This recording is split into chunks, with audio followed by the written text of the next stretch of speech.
Maybe Yeah. some discrepancies, but hopefully you can help me out. Sure, no, I understand how this works. Good. Okay. But he wants to first of all say welcome back. Well, thank him. It's good to be back. He says that at no time during the past 7 years has he forgotten about you guys. Oh, well, that's very kind.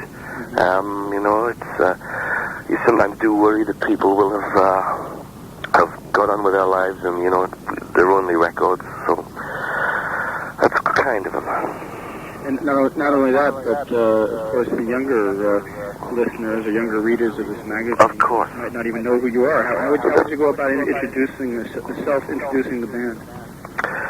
Well, I think that the best you can hope for is that if people listen, they will get into the melodic quality of the music. I like to think that what we do stands out from the things around it, because to my mind, rock music or dance music, whatever you choose to call it, the mainstream of the day, has moved in directions that we sort of are less interested in. You know, I kind of like melodic music. So I would hope that the listeners would respond to that. Mm-hmm. And I guess that's always been a sort of an endearing and identifiable trait of yours, is concentrating on the song. I would take it as a compliment if anyone thought that what we did was tuneful. And then, you know, after listening to that, I imagine it is probably quite difficult to always get into the lyrics, especially if they're a foreign language. But you know, we try to be subtle and try to say something that is interesting. You know, that repairs repeated listening. So you kind of hope for the best, really.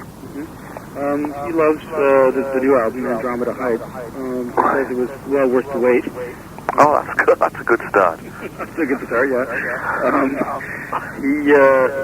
Before asking about that in earnest, he was wondering what exactly you were doing in the last 7 years. He's of the understanding that you were still active in one way or another. How could you sort of... Okay. Well, I've been very, very busy. I'll give you a brief outline of it. I made an album. Well, I didn't make an album. I wrote and demoed an album called Let's Change the World with Music. And it was, the record company said to me, why don't you take one of the songs from it and expand it into an entire album? The song that they chose to say that about was called, was a history of the world called Earth, the Story So Far. And it was a 4-minute history of the world. And they said, well, why don't you make an LP on that theme? So I did. I got into it, and I started writing this whole thing, and it's got lots of songs. And the writing of it was good fun, and I realized that I've got myself something like almost like a lifetime's work there in the arranging of the music. It was quite elaborate, and the arranging wore me out. I got very, very tired, and I felt as if I'd gone so far along this road to writing it that it was difficult to stop, but it was almost impossible to continue with it. So I know it's hilarious, but I had to look for other things to do. And I was very lucky in that a British artist called Jimmy Nail, who is a big household name here, who is an actor, he was making an album and a television series, and I wrote some songs for him, and they were very successful. He sold, 1 million copies in the UK alone. So that helped me out of this sort of the practical difficulties of making a living for the band and myself. And then when I finished that, I was asked to do something for Cher, and I wrote some music for Cher, and she covered one of the songs on her last album. And then I thought, God, I've got to get back to Prefab Sprout's own music, and hence Andromeda Heights. So I know it's kind of a long, tortured story, but I've been very, very busy. Mm-hmm. How much time has gone into the production of the creation of Andromeda Heights?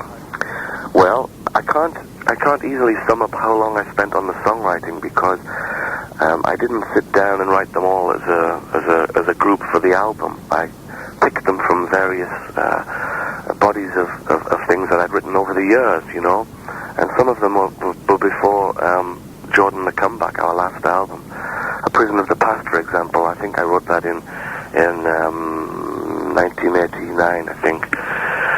So the writing kind of passes me by, but the production of the music, I started to make the demos of this record in July of '95. I finished at Christmas time of that year. and we recorded it between May and November of '96. So there's a lot of time and a lot of thought gone into it, you know. The demos tend to be very elaborate, and I try to get the arrangements right before we record, so that you're not sat in the studio looking for inspiration or looking for things to do. It's, you know, I have a kind of more old-fashioned approach to that you should know before you go in at least roughly what the hell it is you're doing. And what happened to the history of the world? Well, it's written, you know. I know it sounds kind of, it sounds a bit crazy, but to make it a sort of manageable subject, I picked key historical figures that had similarities. So I told the story basically from the creation. I wrote songs about Adam and Eve up until Neil Armstrong lands on the moon. And I had Adam and Eve, I had John and Jacqueline Kennedy, I had Columbus, and as I say, I had Neil Armstrong. So the similarities were things like the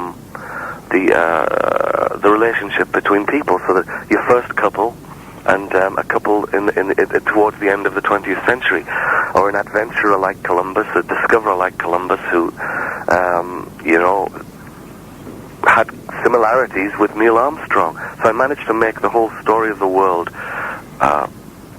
both manageable and short. And I got completely lost in it, and it's still there waiting to be finished. I mean, the writing of the music, as I say, is done. It's just the piecing of all the fragments together and the arranging, which takes a long time. I mean, the arranging of Andromeda Heights took a long time because it's a slow business with a computer and a bunch of synthesizers trying to create a soundscape that will be unusual. And, you know, I do try to, especially on the new album, I've tried to make a record that sounds quite unique in certain respects, you know, because that's the music I used to like when I was a kid, you know, Beach Boys' Pet Sounds and Marvin Gaye's What's Going On. They were sort of unique records. Well, so I would imagine that this chapter of your life involving Andromeda Heights will have to pass before you can get back to work on the history of the world. Yeah, absolutely, that's right. I mean, you've got to try and split the job into the various sections, and, you know, you promote things, and it's not musical, you know, we're doing different activities. But when I get back home, I always have a number of different projects on the go.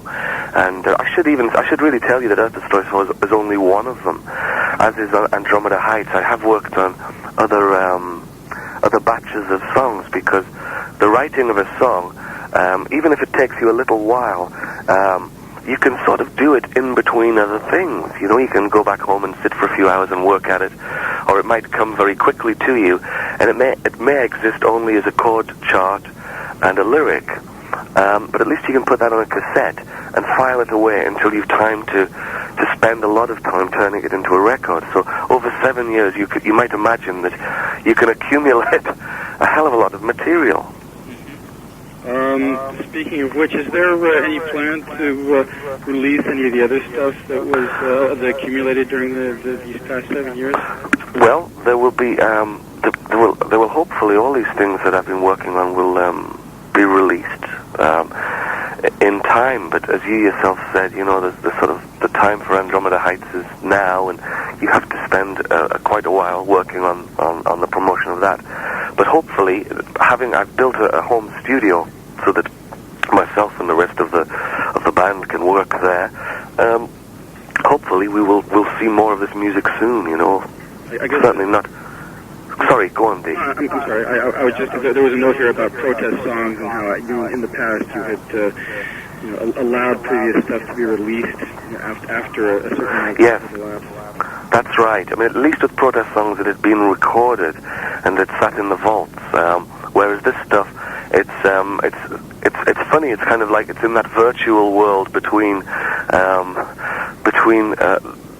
being written and recorded. It's on a few computer discs, but it still isn't committed to tape, and there are no vocals with it. But it's a lot closer to being finished than just a hypothetical album that you wish to make. So it's simply a matter of getting back home to record some of this stuff. But I hope it won't be 7 years between this one and the next one. Yeah. The interviewer had thought that you were going to switch to more like machines and rhythm when he'd heard the new track on A Life of Surprises. Yes. But you haven't, went no. back to the old style with the new one. Yes. No, it's funny that he's quite right, and it wasn't really so conscious a decision to go towards rhythm and then move away from that kind of machine-like thing. What's happened is that I still use a lot of this album is heavily computerized. It's just that I tried to use them in a way that's different from the way most people use them. And the two songs on the greatest hits were done with Stephen Lipson, who's very into what he once said to me, that the bottom end of a record, the bass and the drums, he liked to hear them very hard, and that's kind of very exciting, and I agree with him. It is really exciting, and sometimes on top of that, if people are excited by the record, they go out and buy it. And I wasn't really trying to move away from that. It's just that I wanted to make a different sounding record. Well, we may go back to doing something like that in the future, something that's harder at the bottom end. But this thing I had in mind was a music that would float, if you like, that would be closer in sound to certain classical pieces where you don't have the huge weight of a bass sequence or heavy industrial samples for drums. I wanted a different sound world altogether. And maybe this also overlaps with what I was just asking you, but there was a remix, I guess, of the Future Sound of London. Yes, there was. That's right. He was wondering if this is any indication of your interest in contemporary dance sound, contemporary dance music. No, that was a great record. That they made a great version of one of our songs, "The Future Sound of London," but it didn't really have anything to do with what I'd do myself. So I could kind of admire it as an outside piece of work. It was great, but I don't have much interest in modern popular music. I don't mean to sound as if I don't like it. I'm just trying to be honest that there's so little time in the day to do all the things you want to do, and I found myself, I was in the studio trying to work on things that I knew would owe nothing to contemporary styles. So I didn't even listen to the radio. So the last 7 years, I've gradually moved away from what is considered modern or current or contemporary, and it's been quite exciting because when you come back to it, you hear what everyone else is doing, and you stand out in greater contrast to it. And I think in the past you've mentioned names like Gershwin and Baccarat, yes, and Phil Spector. Are those still sort of the role models you aspire to? Absolutely. I think you can't help but be formed, but be influenced by the music that you listened to when you were growing up, or things that once you have grown up, you tend to, at least I do, I tend to seek out things where I think I can learn something different. So if you think you can write a cute little pop song, then maybe when you've done that, you want to hear some music that is entirely different and is beyond your reach. So I would listen to some, Maurice Ravel or some Debussy or some Gershwin, and I would think, well, you may be able to write a little song, but listen to this stuff. This is beyond your reach, and that's inspirational. Mm-hmm. The arrangements on this album seem to be have reached a level of perfection that one would not expect you to undergo any further changes. You seem to sort of arrive plain, if you will. Well, that's a fantastic question. It's an observation, first of all. I mean, is that an apt observation, you think? Well, I'm flattered that he thinks that the arrangements have reached a point that you couldn't really go beyond them. Mm-hmm. But it's true in a sense. I mean, I found a little world that I like, and I will probably use, and I'll come back to it, and use again.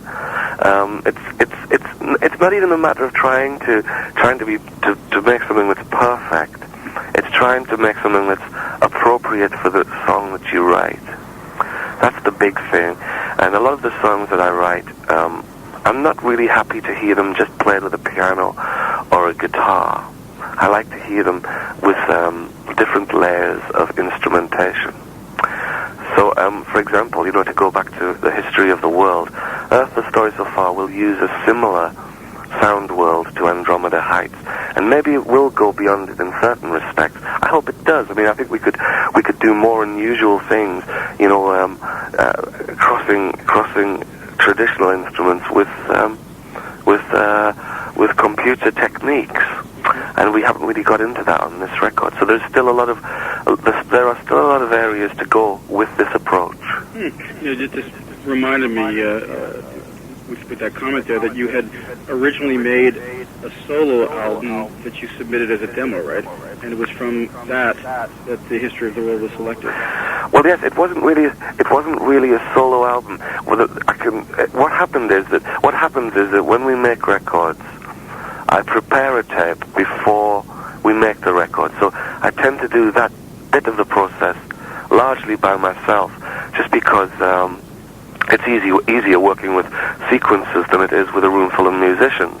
Oh, I see. So it was kind of a demo tape for the band that Earth, the Story So Far was taken from.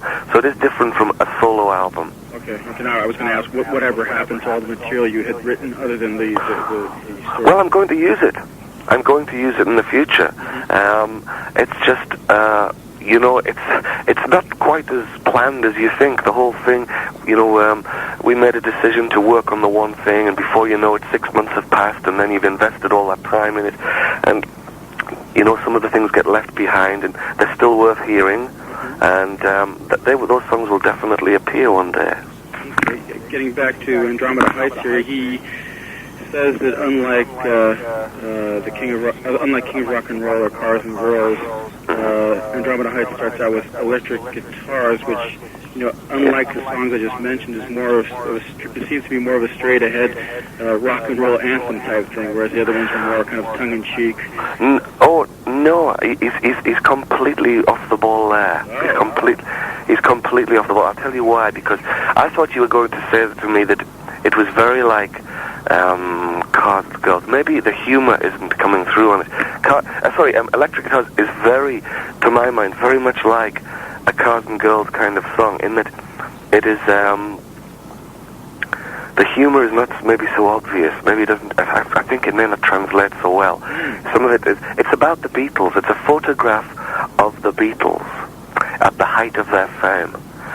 And, the lyric goes, we were songbirds, we were Greek gods, we were singled out by fate, we were quoted out of context, we were great. Now, perhaps some people might think, if you were talking about yourself, that would be a very vain statement. But it's really a photograph or a kind of a précis, if you like, of the Beatles at the height of their fame. So I think a little bit of the humor has got lost there. Okay. Good that you cleared that up there. On Jordan the Comeback, you had there was a lot of imagery involving stars, and it seems to be still in evidence in this album as well. It is. It's the center of the album, really. The sound. It's the lyrics all refer. Most of the lyrics refer to stars. I like to do that because, especially on this record, I wanted to suggest two things. I wanted to suggest how vast the universe is and how small our lives are, and yet how important our lives are, despite being seemingly so small compared to everything around us. They're all that we have, and our thoughts and our dreams are everything. And space is a good metaphor for that kind of, for summing up that kind of fragility or loneliness. Also, on a more musical level, I wanted to suggest the vastness of the universe. So the loudspeakers and the various instruments that you arrange through the loudspeakers, you can create a space of your own. So it's almost like the record is a painting of another world or another universe. So that was just a fun thing to do. So space is the metaphor, but what do stars represent? Sorry, stars represent the stars and the universe represent the vastness of the cold world kind of around us, and that we are small in comparison to that, and we sometimes think we're unimportant because the universe looks a cold and vast place, yet our lives are really the most important things, despite them being so small. He thought that in Avenue of Stars you were using stars as a sort of metaphor for celebration or a symbol of celebration. There is certainly that's correct as well. I also use the stars as a metaphor for the unreachable, and almost all of the songs on the album are love songs, and they can be read as a love song of one person to another, or a love of life, or even a spiritual reaching out, towards some ultimate goal, whether it's a private kind of heaven or some sort of immortality. And the stars are great at suggesting immortality because they're the oldest things in the universe, and we look at them, and we even read horoscopes where we pretend that we think that we're governed by the stars. So all of those associations are useful to the writer.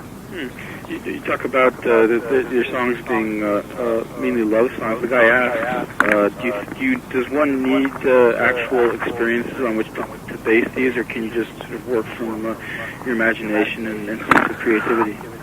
Yes, I tend to think that imagination is the best tool for a writer. If it's obviously, certain experiences. Well, you have to have experiences to live and to form opinions. But to write music, I think one's imagination is the best source of ideas. It's very easy to empathize with other people and to sympathize with other people if we just sit and think about our own lives and we think about other people's lives in the same way. So it's not such a difficult thing to imagine what it might be like to be in a certain kind of relationship with someone. So that's what I use. Yeah. I was wondering, kind of a crude question, but does a writer outgrow the theme of love, or is it something you kind of stick with? That's not a crude question. I like that. That's a great question, and it often, I often think about it because even though most of these are love songs, they weren't all as I said to you before, they weren't all written together. So in between these things, I probably have that nervousness that the question suggests, in that I will write other kinds of songs, because you'll sometimes think, well, the love song has been done to death and is usually the product of an adolescent mind, but I think, on reflection, I've sort of moved back towards it because it can be a vehicle for other things. It isn't just what a love song is, often not just what it pretends to be about. It can be about a deeper sense of longing rather than a teenage, expression of vitality. So, but it's it does sometimes worry me. Is the emotion that sort of fuels the creative process on your part, is that fueled by this idea of being enraptured by somebody, or is are romantic relationships supposed to be more complex than that? No, I like your word, to be enraptured. All of my songs are on this record. Most of them are. There is an idealism in them that you could say to me, oh, well, the world isn't really like this, and love is an avenue of stars. It is a kind of very romantic image, but also, contained in there is a sense of it's an avenue of stars and it's distant and it's far away. How the hell are you going to get there? And I tried to create a picture of this place that we're all striving for, and I try to create a sound world that will enrapture people. Mm-hmm. And I guess you have a sort of semi-religious background. You went to theological school when you were younger? Yes, I did. I went to a Catholic seminary where at first you had your traditional education, but the option was there when you were 18 to study for the priesthood. So I was there from the age of 11 till I was 18, and was in, I come from a Catholic background, so a certain language comes naturally to me because of what I heard when I was a child, and it was there that I learned to play the guitar, and and probably absorbed what has become the background to a lot of my songs. That's what the question was about. Like, what do you think you have? What has left its indelible mark on you from that experience? Well, a sense that that we are not the center of the world, and each of us has a responsibility to other people. I think that would be the main thing. Sometimes I think about God as whether the question everyone asks is there a God, or does God not exist? And for the purposes of writing music, I'm very cautious about taking up a position in my writing that would alienate people, because there's nothing more. I think it's a difficult thing in a work of imagination to present people with thoughts that exclude them. So a lot of my songs will have this idea that maybe there is a God, or maybe there isn't. I simply cannot find a place to write bold statements of faith, apart from the fact that I'm not even certain myself. So I'm sorry, it's a long, rambling answer, but it's kind of, my spiritual background informs my style of writing, but I try not to make it, I try not to close the songs down to those people who have no sense of interest in these issues. How do you think that sort of spiritual side of you, that sort of spiritual background connects with the fact that you deal with love and romance so much in your lyrics? Is there a connection there, or even tenuous?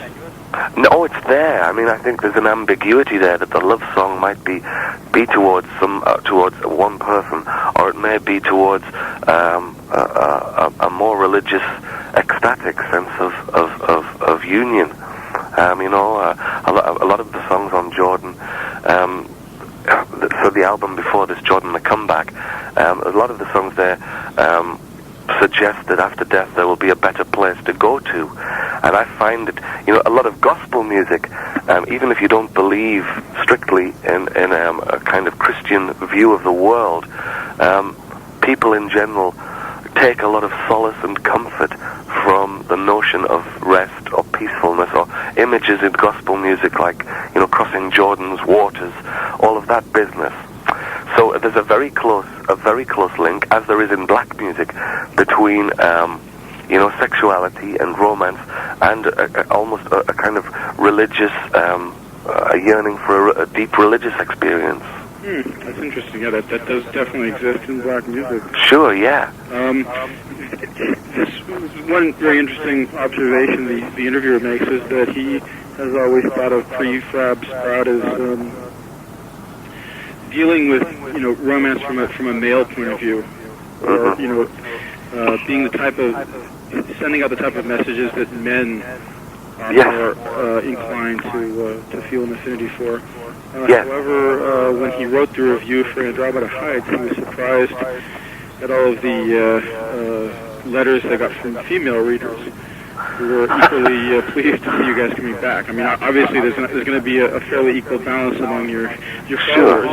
But do you think there's any sort of gender gap in terms of the type of identification your I do worry that because you can't escape I think it's not easy to escape your own gender or your own point of view, being male in your writing. I think you could try and escape it, but it would be a big conscious effort to do that. I think that the songs are in the greater, in the wider context of popular music. I don't think they're too exclusive. I don't think they exclude women. In fact, I would think that what I write is probably, even though it's an expression of a male point of view, would probably be regarded as remarkably sensitive compared to a lot of rock lyrics. But I would have. I'm sort of thinking aloud here because it's an interesting thing to try and imagine how a woman would regard something written from the male point of view. You know, it is interesting to me.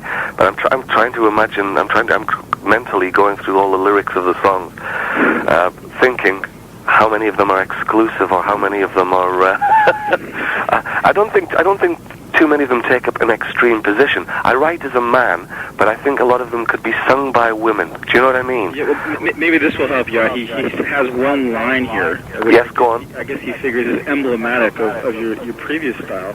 Right. And, well, first of all, I should preface that with the fact that he says you seem to be more balanced now, whereas and he cites an example before it being. If I'm troubled by every folding of your skirt, am I guilty of every male-inflicted hurt? Yes. I knew you were going to say that line. I almost said it before you. Yes, because that was a song called "Cruel" from our first album, and it's probably the best song on it, and was definitely the whole point of the song was to write about the tortured modern male perspective on women, on feminism, on how exactly do we respond naturally in a situation where we've become self-conscious about our feelings and attitudes. So that song is about that gap and about that difficulty. But a lot of my songs are more generally concerned with the feelings that people have for one another, and so they're less worried about the politics of the situation. And I guess, if anything, this line sort of indicates the dilemma felt by a sensitive male, does it not? Yes, thank you, I would hope so. So, I think that maybe he had it a little bit backwards here. But as far as you can tell, I mean, and I'm sure it's hard to be objective about this, do you think that your attitudes have changed at all? You talk about always having been worried about alienating people, and that obviously includes women. But, it's not that my attitudes have changed. It was a song. You know, I kind of have. I think my attitudes have. My attitude has been consistent over the years. It's just that in that particular song, I tried to directly talk about. It's the problem is if the listener takes a song as being autobiographical, and they think that the problem you describe in the lyric is your own problem. And I was trying there to write about a very general feeling that I had, that men often don't know how to behave around women or how to cope with their own natural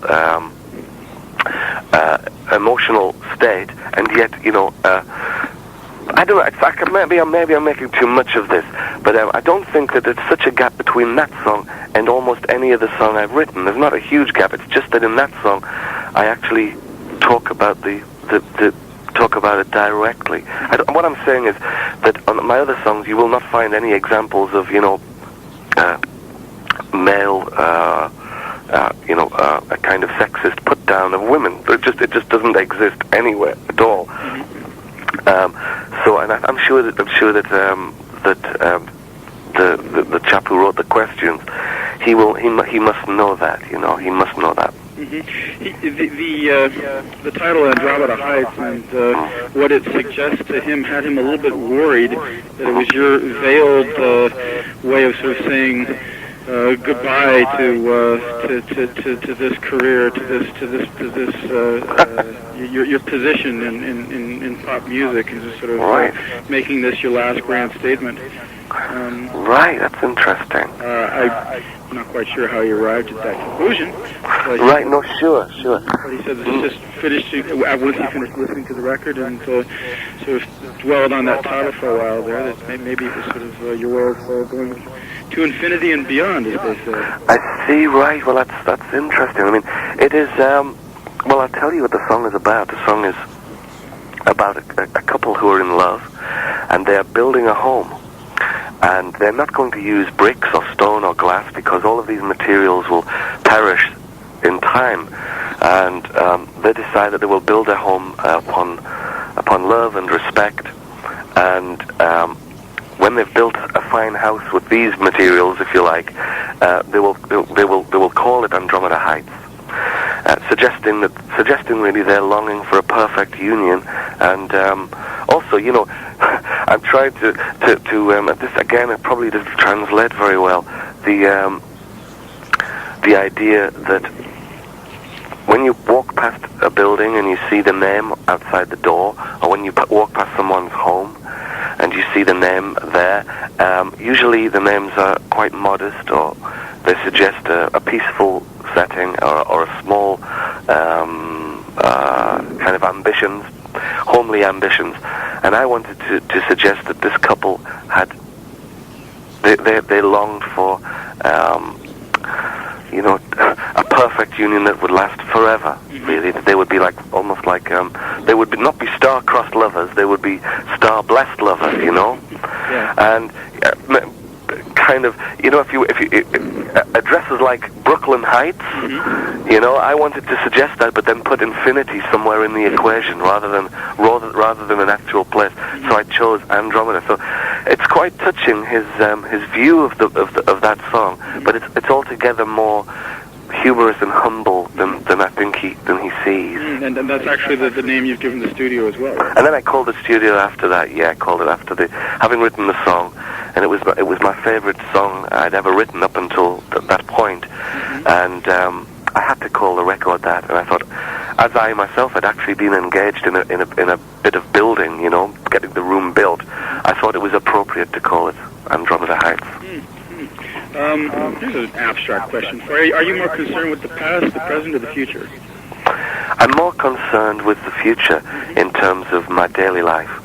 You know, I'm always thinking of records that will come out. Or maybe I should say with the present, because I'm always trying to do a good day's work, you know. But the past is a big subject in my work, you know, and people often think I must be very, very nostalgic. And I'm not really, you know, I try not to look back too much at all, other than it's a good theme for songwriting. You have written something called Carnival 2000 before, which yes, was that's the turning of the That's about the turning of the century, and the notion of that. I'll tell you what it was. It was the thought that if I couldn't be here then, if I would, you know, if I died or if something terrible had happened, at least I would have a song that would remind people about me. And it's, you know, one of the lines was, we lift a glass to sort of those who could not be here, you know, and just as you do every new year, you think of the future and you think of what's been lost. So it was a sentimental thought, really. But it did not have the significance of the turning of the century was not there. It's not exactly necessarily a significant event for you. No, not really. I just think it has a huge emotional. We'll probably all have a sense of wonder in the same way as we have a sense of wonder when we look at that comet, the Hale-Bopp or Hale-Bopp, whatever it's called. Oh yeah, the comet. When you see that crossing the sky, you can't help but have a feeling of, boy, here we are, and we're in the middle of something that we don't fully understand. And so the century's turning. It does have that for me. That it's momentous, and we will, hopefully we will witness that happening. But it was more to do with there is a sort of a kind of a bit of perhaps of black humor. A little bit of black humor in there that I might not be here that year, but I'll certainly have a song about it. Okay, and then winding down here, just to kind of set the record straight, sure. You guys, will you be performing live again, or is that... No, we have basically stopped doing that altogether. I'm going to. I feel that time is short, and I've got too many records to make, and although it's disappointing both for your fans and more importantly your record company. If you know what I mean. It's I've really got to put my foot down here and say, look, it would be great to go and play some of the songs that people know 1,000 times, but it's maybe better to record some new music that will maybe be better than anything we've done before. So that's my ambition. So you think that you can achieve your best work doing that? Pardon? or is it more of a comfort-based thing? The idea of going out on tour is discomforting to you? It's both things that you say at the same time. I think for me the best work is recording, and I've got too many songs that have sat in drawers on the shelves for years and years, and I should have released them. I should have done something with them, and I feel bad that I haven't done that. And also, to go on the road is, as you get older, it's less thrilling than you maybe think when you're a teenager or in your 20s. And I'll be 40 in June, so I kind of don't want to grow old singing my old songs. But and you've spent sort of 7 years. You say you've been very busy, but from the point of view of your fans, you've been on hiatus. That's right. Absolutely, that's correct. I know it's kind of weird, but I've just been trying to get in this position where I can write music, and record it. So it's kind of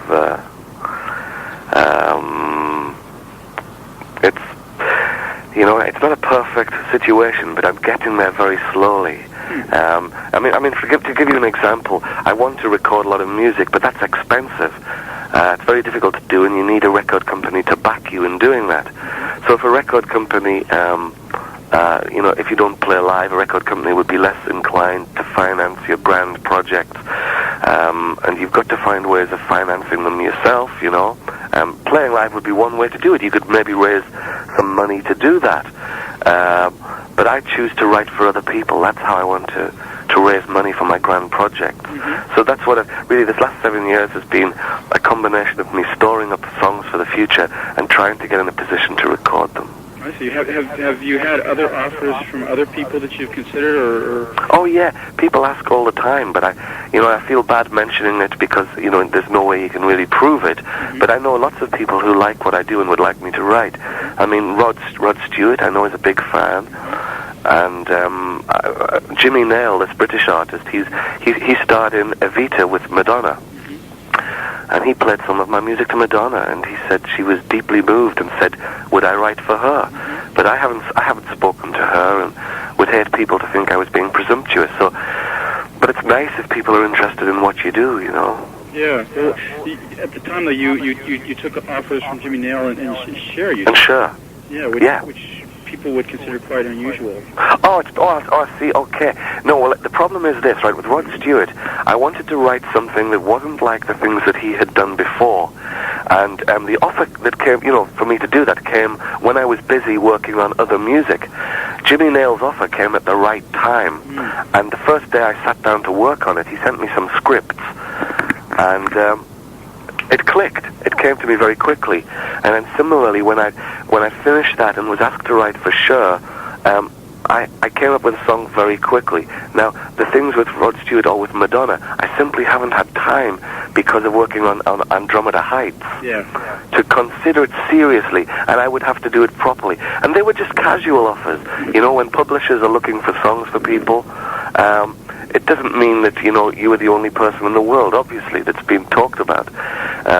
That you're just one person that's being asked. But I will know, I know for a fact that Rod Stewart does like what I do because of interviews that he's done. So maybe one day I will do something for him. That's interesting. One last comment here before I let you go. This guy said that he lost a lover in a car accident. Not many years ago, a while back, and he said at the time he listened to Jordan the Comeback almost daily, and it sort of saved his soul, he said. Oh, that's what can I say to that? I mean, it's awesome, really. I do sometimes get letters from people in similar situations where, I've got to be honest, I almost don't know how some of the music on Jordan is, it would only reinforce my sense of sadness. But if it helped him, I'm deeply grateful and humbled by that. Okay, well, Paddy, Dee, it's been lovely talking to you. Yeah. I'm going to have to go. Well, once again, this is for Rocking On Magazine, and I'm Steve Harris. All right. Okay. Thank you for translating. It's so much easier to talk to someone, who it's easy to talk to you. So thanks for doing that, right? My pleasure. Okay. Okay, then. And my regards to the journalist. All right, thank you. Bye-bye. All right.